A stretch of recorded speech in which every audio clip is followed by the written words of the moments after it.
بسم اللہ الرحمن الرحیم الحمد للہ رب العالمین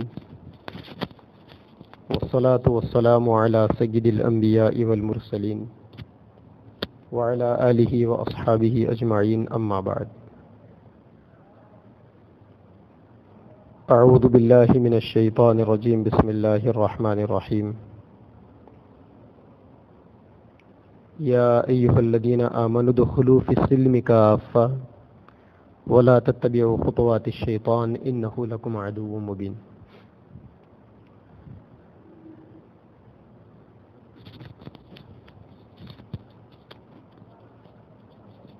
اللہ تبارک و تعالی نے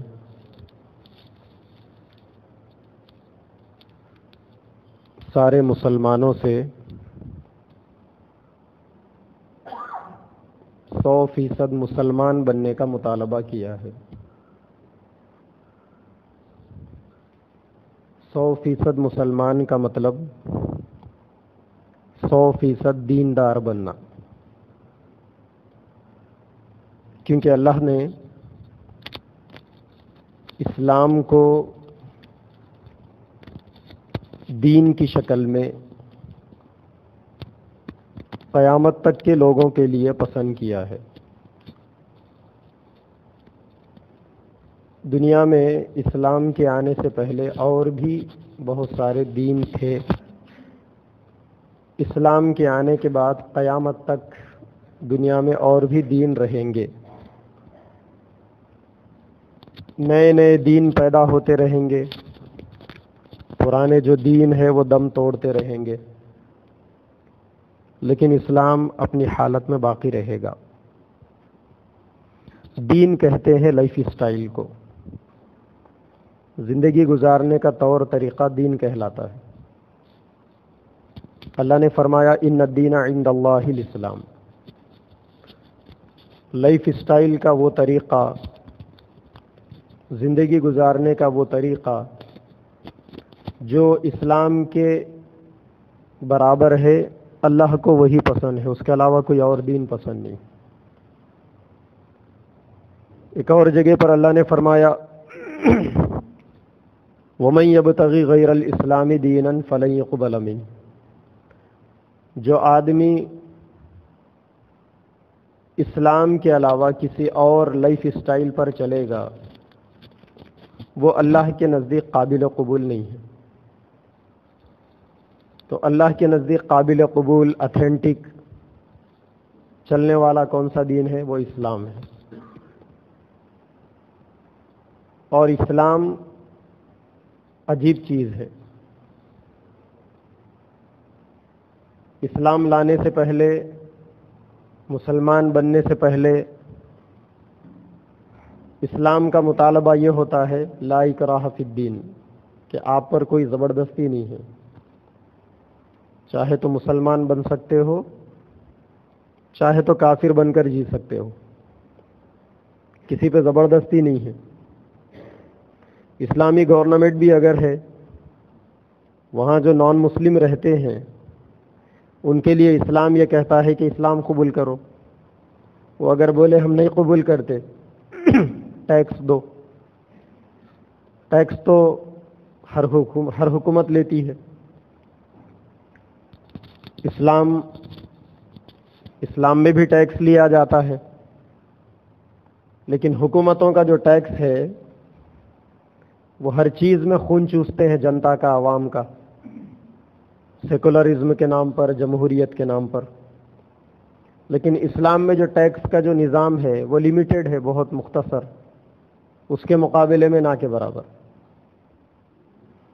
اور اگر وہ ٹیکس دینے کے لیے بھی تیار نہیں ہے تو پھر اسلامی گورنمنٹ کی جو سلطنت سرحد ہے اس سے باہر چلے جائیے آپ۔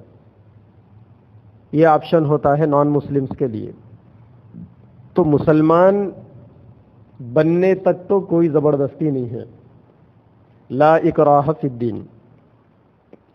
لیکن جب آدمی مسلمان بن جاتا ہے تو اب اس کے اوپر اسلام کو 100% فالو کرنے کی ذمہ داری بن جاتی ہے، دین پر 100% عمل کرنے کی اس کی ذمہ داری بن جاتی ہے۔ اور یہ ذمہ داری ہر جگہ رہتی ہے. قرآن کی وہ جو آیت ہے نا، ادخلوا فی السلم کافہ، دین میں پورے کے پورے داخل ہو جاؤ، اسلام میں پورے کے پورے داخل ہو جاؤ. تو یہ چیز بہت عام ہے. ایک دفعہ مسلمانوں سے یہ بات کہہ کر خاموش بیٹھنا نہیں ہے. یہ آیت مسلمانوں سے بار بار مخاطب ہوتی ہے. بچوں میں بڑوں میں جو بنیادی فرق ہوتا ہے، بڑے لوگ ایک دفعہ کوئی بات بول کر خاموش بیٹھ جاتے ہیں. بچوں کو آپ دیکھیں گے ایک ہی بات 10 مرتبہ ریپیٹ کرے گا. وہ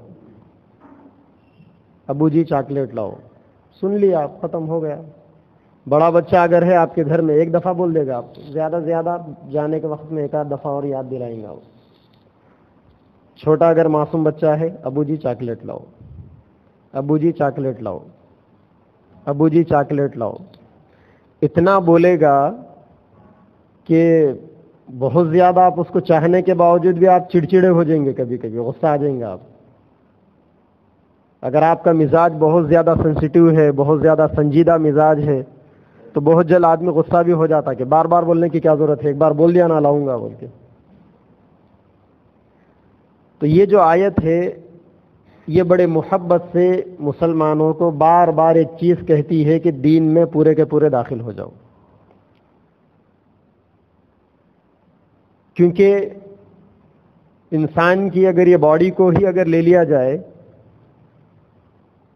تو سر کے بال سے لے کر پیر کے ناخن تک دین ہے، اسلام ہے. حدیثیں بھری پڑی ہے کتابوں میں. تھوڑی گاڑی بات ہے، ذرا دماغ لگا کے سمجھنا پڑتا آپ لوگ. اور انشاءاللہ اگر ایک مرتبہ دماغ میں بڑھ گئے تو گاڑی ہے نا جلدی نکلتی بھی نہیں. وہ گاڑی چیز بڑھ جاتی نا، جا کے پتلی چیز رہے تو پھسل کے نکل جاتی. تو سر کے بال سے لے کر پیر کے ناخن تک جو اسلام ہے، یہ آیت بار بار آدمی کو یاد دلاتی ہے کہ آپ کو ادھر 100% آنا ہے. بال رکھے آپ. بال رکھنے کے اسلام میں 4 ہی طریقے ہیں، یا یوں کہہ لیں آپ کے 2 طریقے ہیں، اور تھوڑا شارٹ کیے تو 4 طریقے کا مطلب میں جو بال رکھا ہوں یہ زلف ہے. یہ سارے بال ایک سائز کے.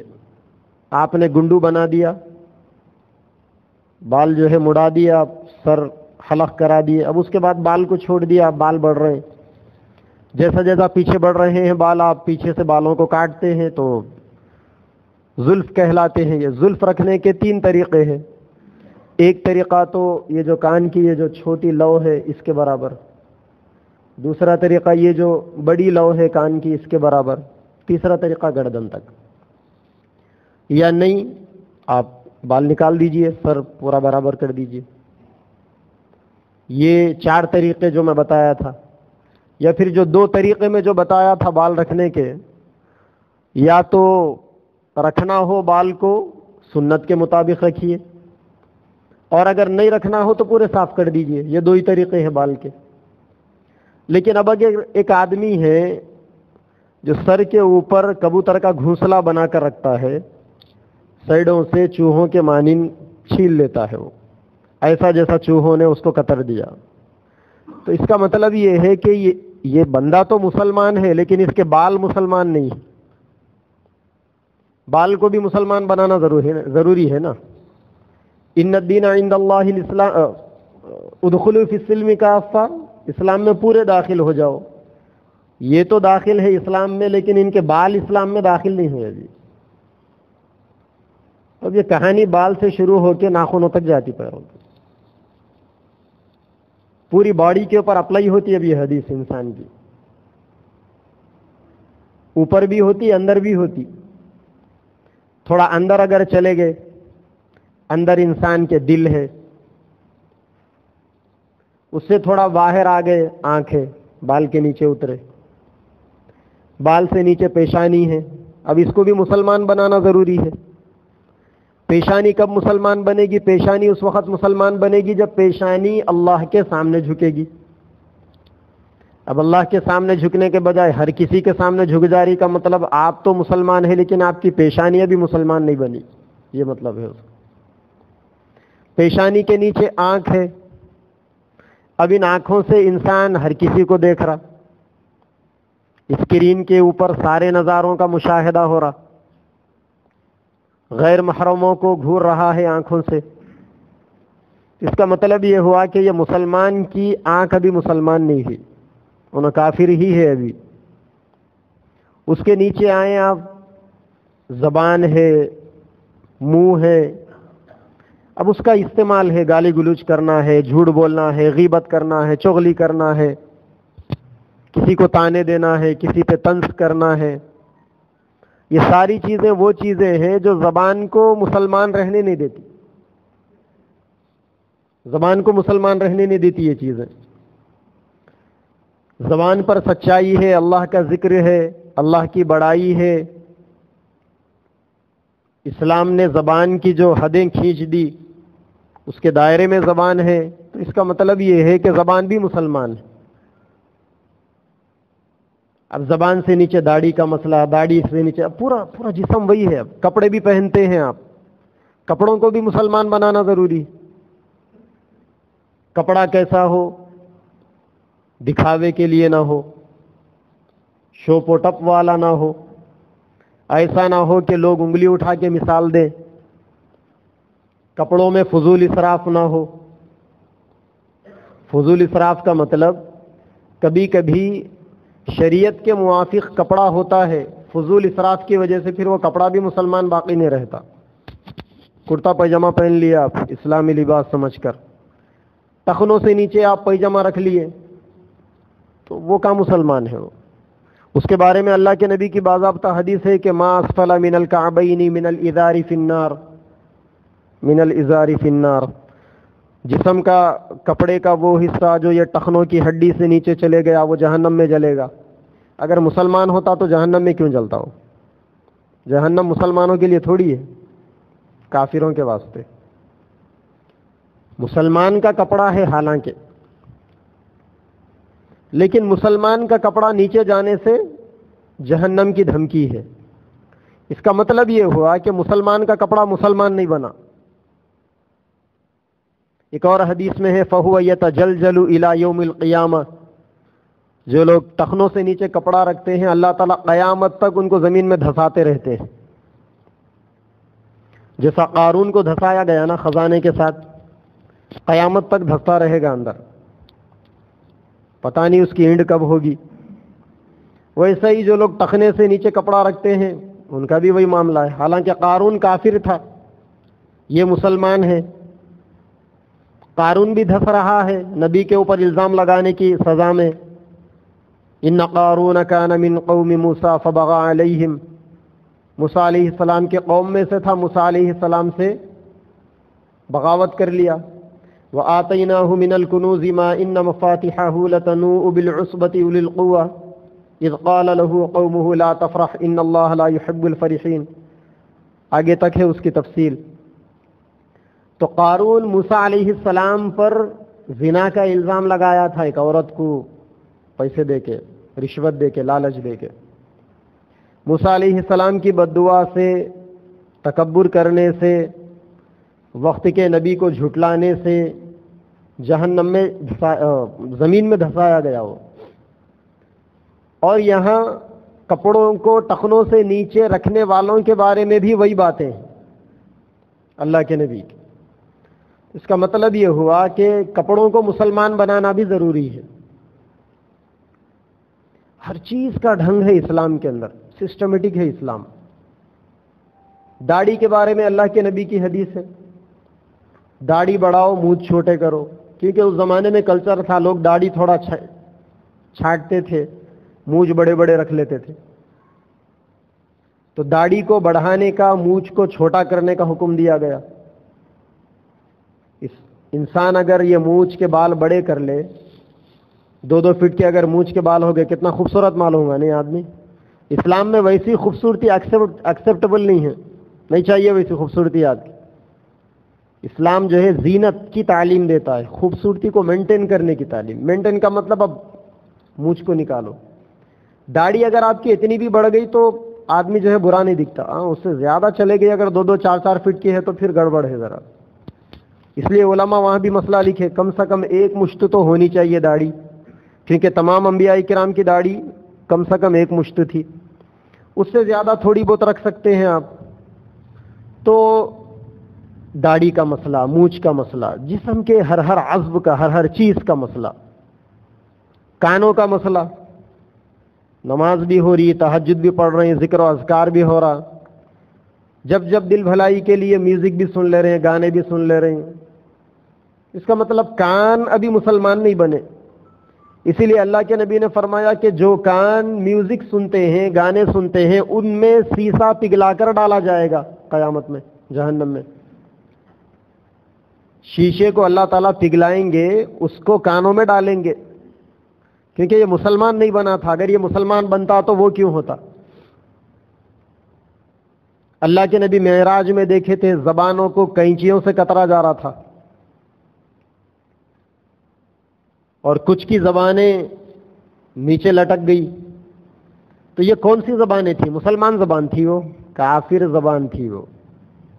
کافر کان ہے وہ جس کے اندر آگ کو، سیسے کو پگھلا کر ڈالا جائے گا. اب تھوڑا اندر اگر جھانک لیں آپ، اب اندر بہت ساری چیزیں ملیں گی آپ کو، الگ الگ پارٹیشنز بنے ہوئے ہیں اندر. اندر جو ہے ایک خانہ دل کا وہ ہے جہاں اللہ کے رہنے کی جگہ ہے، گوشے تنہائی. اب اس اللہ کے رہنے کی جگہ پر بیوی کی محبت آ گئی، معشوقہ کی محبت آ گئی، بچوں کی محبت آ گئی، مال کی محبت آ گئی، دنیا کی محبت آ گئی. اس کا مطلب آپ تو مسلمان ہیں لیکن آپ کا دل ابھی مسلمان نہیں بنا، کیونکہ ایک دل میں 2 محبتیں ایک ساتھ جمع نہیں ہو سکتی. اور آپ کے دل کے بارے میں اسلام نے کیا کہا؟ والذین آمنوا اشد حبا للہ. جو لوگ ایمان والے ہیں وہ اللہ کی محبت میں پکے ہیں. دل میں پکے طور پر اللہ کی محبت نہیں آئی، اس کا مطلب دل ابھی کافر ہی ہے. حدیث پاک میں اللہ کے نبی کا ارشاد ہے، لا یؤمن احدکم حتی اکون احب الیہ من والدہ وولدہ والناس اجمعین. تم میں سے کوئی آدمی اس وقت تک مسلمان نہیں بن سکتا جب تک کہ میں اس کے نزدیک اس کی جان سے زیادہ، اس کی اولاد سے زیادہ، اور سارے انسانوں سے زیادہ محبوب نہ بن جاؤں. انسان اپنے آپ کو زیادہ چاہ رہا، دوسرے درجے میں نبی کو چاہتا ہے. اپنے ماں باپ کو زیادہ چاہ رہا، دوسرے درجے میں نبی کو چاہتا ہے. اپنے بچوں کو زیادہ چاہ رہا، دوسرے درجے میں نبی کو زیادہ چاہتا ہے. دنیا والوں کو زیادہ چاہ رہا، دوسرے درجے میں نبی کو زیادہ چاہتا ہے. اس کا مطلب یہ ہوا کہ آپ تو مسلمان ہیں لیکن آپ کی چاہت ابھی مسلمان نہیں بنی. اگر چاہت مسلمان بن جائے تو خود کو بھی نبی کے لیے قربان کر دے، بیوی بچوں کو بھی قربان کر دے، ماں باپ کو بھی قربان کر دے، پوری دنیا کو بھی چھوڑ دے. اچھا، چاہت کا کیا مطلب ہے اس حدیث میں؟ تم میں سے کوئی آدمی اس وقت تک مسلمان نہیں بن سکتا جب تک کہ وہ اپنی جان سے زیادہ، اپنے بچوں اور اپنے ماں باپ اور پوری دنیا کے لوگوں سے زیادہ مجھے نہ چاہے، نبی کو چاہنا. اس کا موٹا مطلب تو ایک یہ ہے، آج کی مجلس کے حد تک سمجھنے کے لیے، کہ کبھی کبھی انسان دین پر عمل کرنا چاہتا ہے، خود ہی رکاوٹ بن جاتا ہے.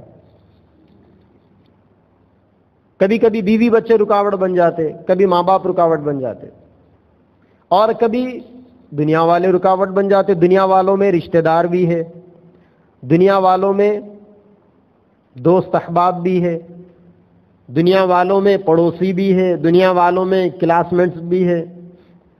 دنیا والوں میں روم مینٹس بھی ہے، سب ہے، اپنے علاوہ سب ہے دنیا والوں میں. اور یہ سارے کبھی وہ دنیا والے، کبھی ماں باپ، کبھی بیوی بچے، اور کبھی خود دین پر عمل کرنے میں رکاوٹ بن جاتے.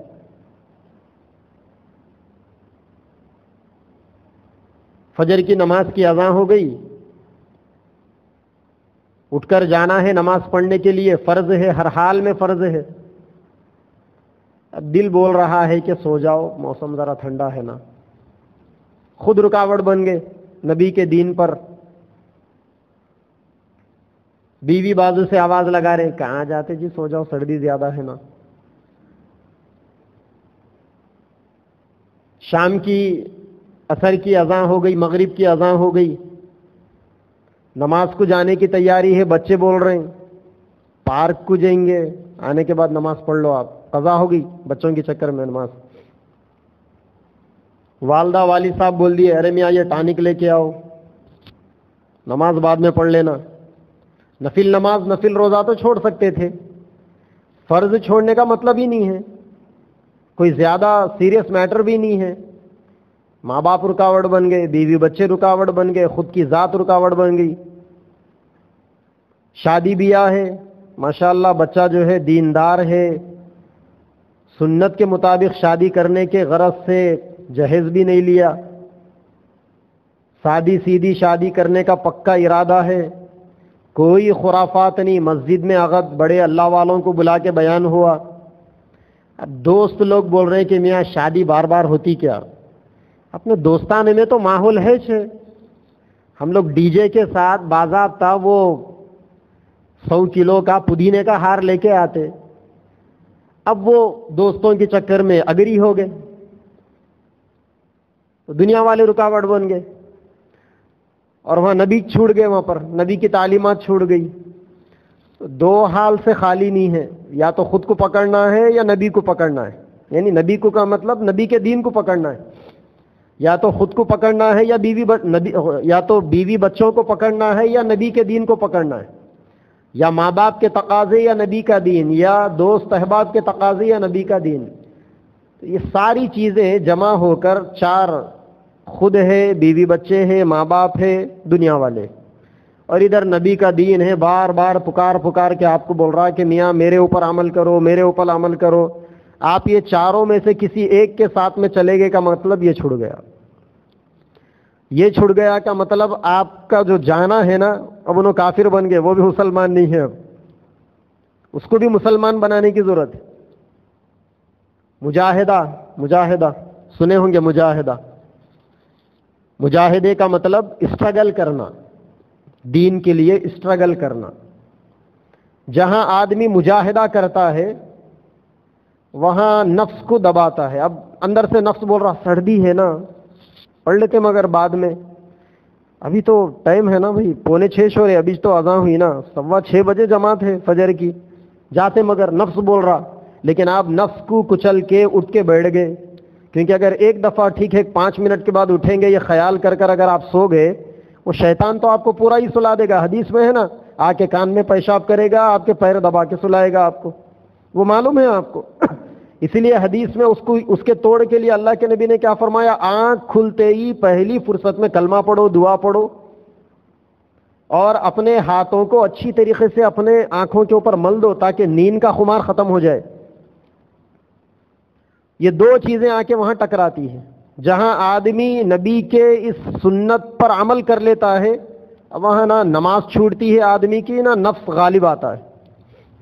لا یؤمن احدکم حتی اکون احب الیہ من ولدہ ووالدہ والناس اجمعین کا یہ مطلب ہے. تو یہ تو دل کے اس خانے کی دستک ہے جہاں پر محبت کا آپشن، محبت کا ٹھکانہ ہے. اللہ کی محبت، نبی کی محبت اور دنیا والوں کی محبت، یہ چیزیں اگر سب برابر ہے تو اس کا مطلب آپ کی محبت بھی مسلمان ہے. ماں باپ سے محبت کی تعلیم ہے اسلام میں، بیوی سے بھی محبت کی تعلیم، بچوں سے بھی محبت کی تعلیم ہے. اسلام کوئی جلاد مذہب نہیں ہے، اسلام بالکل انسان کے فطرت کے موافق مذہب ہے. لیکن یہ جو محبتیں ہیں اولاد کی، ماں باپ کی، بیوی بچوں کی، ساری محبتوں کی ایک لمٹ ہے اسلام کے اندر. اب انسان انلمٹ ہو گیا، لمٹ سے باہر ہو گئی محبتیں، اور دین پر عمل کرنے میں وہ محبتیں رکاوٹ بن رہی ہے. تو اللہ کے نبی نے فرمایا لا طاعت لمخلوق فی معصیت الخالق. جہاں رب کو ناراض کیا جائے، پھر وہاں پر مخلوق کی، رب کے علاوہ چاہے کوئی آپ کا کتنا ہی قریب کیوں نہ ہو، آپ کو پیدا کرنے والے ماں باپ کیوں نہ ہو، اور آپ سے پیدا ہونے والے آپ کے بچے کیوں نہ ہو، وہاں ان کی نہیں سنی جائے گی، رب کی سنی جائے گی. تو یہ انسان کے جو خیالات کا رخ ہے محبت کا، اللہ نے فرمایا والذین آمنوا اشد حبا للہ. جو ایمان والے ہیں وہ تو اللہ سے محبت میں شدید ہے. اشد، شدید کا مطلب پابند ہے وہ لوگ. اللہ کے نبی نے یہ جملہ حضرت عمر فاروق رضی اللہ تعالیٰ عنہ کے بارے میں بھی فرمایا تھا، اشدہم فی امر اللہ عمر. اللہ کے دین کے معاملے میں سب سے زیادہ پابند حضرت عمر رضی اللہ تعالیٰ عنہ. سب سے زیادہ شدید نہیں، سب سے زیادہ سخت نہیں. سخت جو ہے کمزوری ہے، خوبی نہیں ہے، اور سب سے زیادہ پابند ہونا یہ خوبی ہے، یہ کمزوری نہیں ہے. یہ بہت سارے لوگ اس کا ترجمہ وہ کر دیتے کہ اللہ کے معاملے میں حضرت عمر فاروق رضی اللہ تعالی عنہ سب سے زیادہ سخت تھے. سخت نہیں تھے، پابند تھے، سب سے زیادہ پابند تھے. اور ان کی پابندی کے قصے ماشاءاللہ کتابوں میں تفصیل سے لکھے ہوئے. عجیب اللہ تبارک و تعالیٰ نے کرشمہ دیا تھا، عجیب اللہ تبارک و تعالیٰ نے کمال دیا تھا سیدنا عمر فاروق رضی اللہ تعالی عنہ کے اندر. اتنے پابند تھے کہ شیطان بھی ان کے سائے سے ڈرتا تھا. اب کیا چاہیے، بھٹکانے والا ہی ڈر رہا. یہ جو آیت میں آپ کے سامنے پڑھا تھا کہ پورے اسلام میں داخل ہو جاؤ، آگے اللہ نے فرمایا لا تتبعوا خطوات الشیطان، شیطان کے نقش قدم پہ مت چلو، بول رہے ہیں اللہ تعالیٰ. اور حضرت عمر فاروق رضی اللہ تعالیٰ عنہ کی شان یہ ہے کہ جہاں حضرت عمر کے قدم پڑ گئے وہاں ان کے قدم پڑ ہی نہیں سکتے. اللہ کے نبی نے فرمایا عمر تو جس گلی سے گزرتا ہے اس گلی سے شیطان بھی نہیں آتا. یہ چیزیں، غصہ آدمی کو آتا ہے، فطری چیز. شریعت کا ایک عمومی مزاج یہ ہے کہ جہاں غصہ آنا ہے وہاں آپ کو غصہ نہیں آتا. غصہ آنا ہے آپ کو، غصہ نہیں آتا. کوئی نبی کو گالی دے رہا اور آپ کو غصہ نہیں آتا، آپ بول رہے نہیں میں صبر کر رہا ہوں. کیا صبر کر رہے آپ؟ بزدلی ہے یہ. تو غصہ ایک فطری چیز ہے، ہر انسان کے اندر ہوتا ہے غصہ، اور بعض لوگوں میں بالکل بھی نہیں ہوتا غصہ. اب اس غصے کو بھی مسلمان بنانا ہے. علماء نے غصے کی 4 قسمیں لکھی.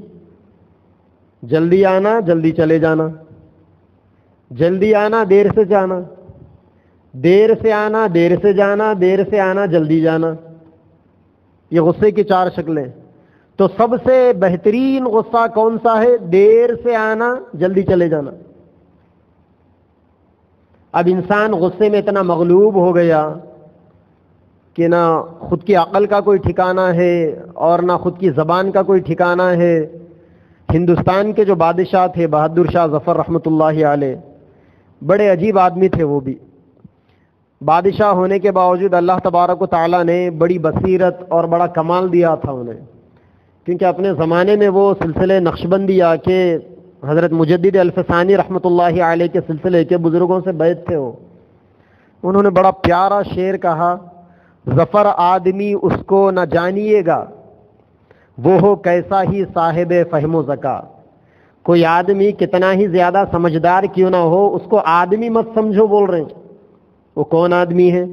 جسے عیش میں یاد خدا نہ رہی، جسے تیش میں خوف خدا نہ رہا.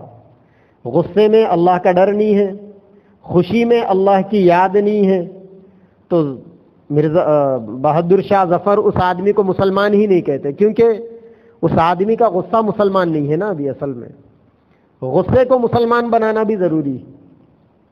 تو ایسا انسان کے جو ظاہری اخلاق ہے اور انسان کے جو باطنی اخلاق ہے، باطنی اخلاق میں انسان اپنے دل کو اوروں کے بارے میں کینے سے پاک کرنا، دشمنی کے جذبات سے پاک کرنا، کسی کے بارے میں حسد سے اپنے دل کو پاک کرنا، یہ وہ چیزیں ہیں جو دل کو مسلمان بناتی ہے، اور جب تک یہ چیزیں اندر بیٹھی ہوئی ہے اس وقت تک دل مسلمان نہیں بنتا۔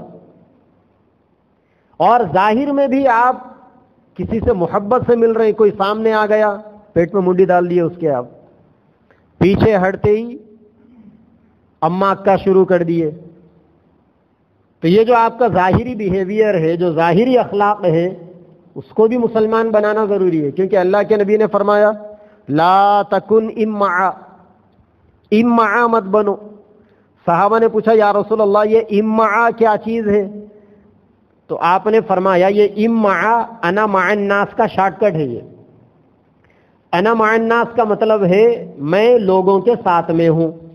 میں لوگوں کے ساتھ میں ہوں کا مطلب جو میرے ساتھ اچھا میں اس کے ساتھ اچھا، جو میرے ساتھ برا پھر میں بھی اس کے ساتھ برا، یہ ہے امعا۔ تو جب تک امعا بنے ہوئے ہیں تو آپ کے اخلاق مسلمان نہیں بنے نا، ان کو بھی مسلمان بنانا ضروری۔ یا ایھا الذین آمنوا ادخلوا فی السلم کافہ کا مطلب ہے یہ اسلام میں پورے کے پورے داخل ہو جاؤ، یعنی ہر چیز کو مسلمان بناؤ۔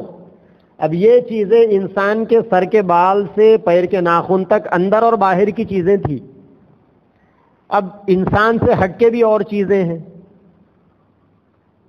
ہر جگہ ہے وہ چیزیں۔ گھر کے اندر آپ ہیں، گھر کے ماحول کو مسلمان بنانا ضروری ہے۔ جب تک آپ اس ماحول کو دین کے سانچے میں نہیں ڈھالیں گے، شریعت کی روشنی میں اس ماحول کو نہیں اتاریں گے، تو اس کا مطلب آپ تو کہنے کو مسلمان ہیں لیکن آپ کے گھر کا ماحول ابھی مسلمان نہیں بنا۔ شرعی پردہ نہیں ہوتا گھروں کے اندر ہمارے، تو اس کا مطلب اس کو بھی مسلمان بنانا ضروری ہے۔ جب تک شرعی پردہ نہیں آ جاتا اس وقت تک پھر وہ ماحول مسلمان نہیں بنتا وہاں پر۔ تجارتوں کے اندر بھی، تجارت میں اللہ کے نبی نے فرمایا جھوٹ مت بولو، دھوکہ مت دو، ملاوٹ مت کرو، من غش فلیس منا، ملاوٹ کرنے والا مسلمان ہو ہی نہیں سکتا۔ اب آپ دودھ بیچ رہے ہیں پانی ملا کر، تو اب آپ کا مسلمان ہیں؟ آپ کا کاروبار مسلمان نہیں بنا جی، انہوں مسلمان نہیں تو پھر آپ بھی مسلمان نہیں۔ حدیثیں ہیں وہاں پر ساری چیزیں، بس اپلائی کرنا ہے لے کے اس کو، ہر جگہ اپلائی کرنا ہے اس کو۔ اور یہ ہر چیز کے اندر کل ملا کے پیدا ہونے سے لے کر موت تک، موت کے بعد بھی اگر انسان ساری چیزوں کو دیکھے تو اللہ کے نبی نے ساری چیزوں کی تفصیل دے دی ہمیں۔ اپنی زندگی کو اس سے میچ کر لو، اگر میچ ہے تو آپ بھی مسلمان، آپ کا یہ طریقہ بھی مسلمان، اور اگر نہیں ہے تو آپ کا تو دعویٰ ہے میں مسلمان ہوں لیکن اب آپ کو اپنا طریقہ بدلنا پڑے گا۔ اور یہ آیت آپ کو اٹھا اٹھا کر بار بار تیار کرے گی، لا تتبعوا خطوات الشیطان، شیطان کی چکر میں پڑھ کے اپنے آپ اپنے اس طریقے کو کافر مت بناؤ، مسلمان بنو۔ ادخلوا فی السلم کافہ، 100% داخل ہو جاؤ اس میں۔ تو ساری زندگی ایک ایمان والے کے لیے اسی کی محنت ہے، اور اس میں آدمی کامیاب ہوتا ہے دو راستے سے۔ شارٹ کٹ راستہ آپ دیکھیں گے، آپ شاید بہت سارے لوگوں کے ذہنوں میں چل رہا بھی ہوگا اسلام اتنا مشکل ہے تو کہاں چل سکتے ہم اسلام پہ، بہت سارے لوگ سوچ رہے بھی ہوں گے۔ آنا چاہیے یہ سوال ذہن میں، اور اگر آپ کے ذہن میں یہ سوال نہیں آیا تو اس کا مطلب ذہن جو ہے آپ کا رینگ رہا بھی، چل رہا نہیں۔ چلاؤ ذہن کو، سوال آنا چاہیے نا، وہی اتنا سخت ہے اسلام تو ہم کیسا چل سکتے؟ تو بزرگان دین کا ایک شعر ہے، بڑا مزیدار شعر ہے، بستی بستی نہیں بستے بستے بستی ہے، بنجر میدان ہے، ایک گھر بنتا ہے، دوسرا بنتا ہے، تیسرا بنتا ہے، تب جا کے کروٹلا بنتا ہے، وہ تب جا کے وہ شہر آباد ہوتا ہے۔ بستی بستی نہیں بستے بستے بستی ہے، بندہ بنتا نہیں بنتے بنتے بنتا ہے۔ وہ رات رات نہیں بن جاتا کوئی بھی ہو، ہر انسان کو اس کے اوپر محنت کرنا ہے۔ اللہ تعالیٰ جتنی زندگی دیے اسی میں محنت کا کوٹھا پورا کر لینا ہے۔ اب یہ تو نہیں معلوم کہ زندگی کتنی ملی، اور یہ معلوم ہے کہ اپنے آپ کو اور اپنے پورے طریقوں کو اور اپنے سے وابستہ ساری چیزوں کو مسلمان بنانا ہے، تو تھوڑا فاسٹ چلنا پڑے گا، تھوڑا تیز چلنا پڑے گا۔ فلائٹ کا ٹائم ہو گیا, وقت کم ہے, بورڈنگ ٹائم ہو گیا, گاڑی تیز بھگاتے نہیں بھگاتے, نہیں وہ ٹائم پہ بھی جو ہے ڈرائیور صاحب بول رہے ہیں نہیں صاحب یہ آؤٹر رنگ روڈ ہے, 80 کراس کر لیا, 100 کراس کر لیا تو چالان پڑتا. آپ اس کو بولیں گے میاں امریکہ کا ٹکٹ ہے, 1.5 لاکھ 2 لاکھ کا ٹکٹ ہے, پہلے ہی جو ہے لاک ڈاؤن کے مرحلے ہے, گئے تو گئے 2-4 ہزار روپے چالان چلتے, چلو بھگاؤ, بھاگتا آدمی. یہاں بھی ویسی تیزی سے بھاگنا ہے. اس کے لیے 2 چیزیں آدمی کے لیے کارآمد. بزرگان دین کے جو سلسلے ہیں نا, پیری مریدی کے سلسلے, بہت سارے لوگوں کو حلق سے نہیں اترتے ہی نیچے, پتہ نہیں وہ حلقوں میں کیا اٹکا ہوا رہتا, اترتی نہیں چیز. ارے یہ کیا ہے پیری مریدی, کیا ہے پیری مریدی؟ کچھ بھی نہیں ہے پیری مریدی. پیری مریدی یہی لیسن ہے کہ ساری زندگی کو اور زندگی کے ہر شعبے کو مسلمان بناؤ. کیسا بنیں گے؟ پیری مریدی. کیا مطلب پیری مریدی کا؟ 2 ہی چیزیں ہیں پیری مریدی کا, دوام بالطاعہ, دوام بذکر اللہ. ایک تو 24 گھنٹے اللہ تبارک و تعالیٰ کے ذکر میں ڈوب جاؤ, اللہ کے ذکر میں ڈوب جاؤ. اللہ کے ذکر میں ڈوبنا اس وجہ سے ہے, ضروری ہے, آج کل بہت آسان ہے. اللہ کا ذکر یہ باڈی سینیٹائزر ہے, سمجھیے آپ. جب تک آپ اس سینیٹائزر کے اندر رہیں گے اس وقت تک آپ کے اوپر گناہوں کے جراثیم اٹیک نہیں کرتے. ورنہ حضرت مولانا الیاس صاحب رحمۃ اللہ علیہ کتنا بڑا وقت کا ولی, کتنے بڑے اللہ والے, اور کیسے اللہ والوں کی صحبت ان کو ملی تھی. مگر وہ بھی کہتے تھے کہ لوگ میرے پاس آ کر دوست احباب بیٹھتے ہیں, کچھ دیر بات کر کر جاتے ہیں, ان کے جانے کے بعد میں میرے دل کے اندر سیاہی محسوس کرتا ہوں, دل میں میرے اندھیرا اور نحوست محسوس کرتا ہوں. پھر اس کے بعد نیک کام پر طبیعت مائل نہیں ہوتی. تو رائے پور کی جو خانقاہ ہے جہاں پر حضرت شاہ عبد الرحیم رائے پوری رحمۃ اللہ علیہ تھے, وقت کے ہندوستان کی چوٹی کے بڑے اللہ والے, ان کی خانقاہ میں 2-4 دن جا کے گزارتے تھے, دل صاف ہو جاتا تھا.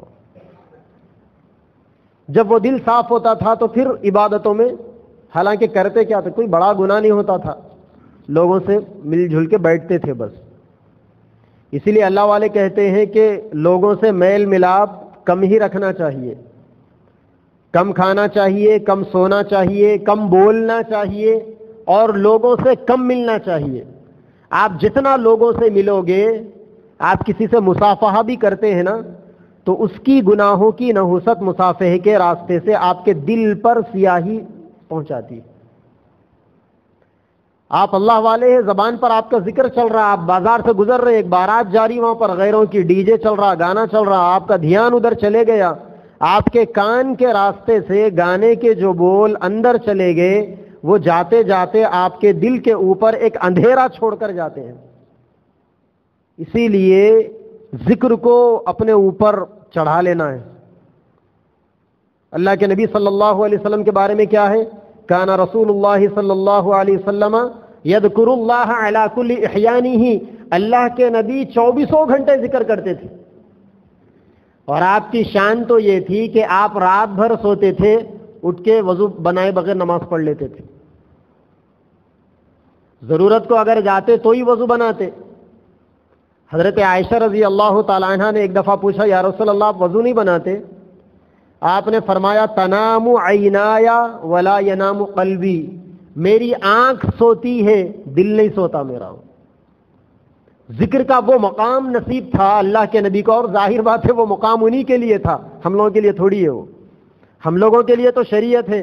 اونگ بھی لگ گئی, آپ نماز میں اتحیات میں بیٹھے ہوئے, اونگ لگ گئی, پلٹ کے پیچھے گر گئے, وضو ٹوٹ گیا, جا کے بنا کے آئیے. لیکن نبی کی شان ایسی ہوتی تھی, نبی سو بھی گئے رات بھر, دل نہیں سوتا تھا ان کا, دل اللہ کی یاد میں لگا ہوا رہتا تھا. تو اللہ والوں کی صحبتوں کا, پیری مریدی کا بنیادی مقصد یہ ہے کہ آپ 24 گھنٹے ذکر کرنے والے بن جائے. آپ بولیں گے یہ تو ممکن نہیں ہے نا. بے شک ممکن نہیں. آپ سوئے ہوئے ہیں, ذکر کرنا کیسے ممکن ہے؟ اب دوسرا جو جملہ میں نے بتایا تھا پیری مریدی کے مطلب کا, دوام بالطاعہ, 24 گھنٹے دین کو فالو کرنا, نبی کی سنتوں پر عمل کرنا. نبی کی سنتیں کیا ہے؟ حدیثوں میں ہے, جو آدمی فجر کی نماز, عشاء کی نماز باجماعت پڑھ کر سویا, فجر کی نماز پڑھ لیا, اللہ کے نبی نے کہا کہ رات بھر عبادت کرنے کا ثواب. یہ ہے ذکر کا مطلب. بیت الخلا میں بھی ایون آپ چلے گئے، اللہ کے نبی کی سنت کے مطابق دعا پڑھ کے الٹا پیر ڈال کر گئے، پھر وہاں سے فارغ ہو کر آپ سیدھا پیر ڈال کر باہر آئے، نبی کی سنت کے مطابق دعا پڑھ لیے، وہاں جا کر آنا بھی عبادت ہے، وہ بھی ذکر ہے۔ وہ بڑی عجیب بات ہے، میرے ساتھ ذاتی طور پر واقعہ پیش آیا، سنا کے بات کو ختم کروں۔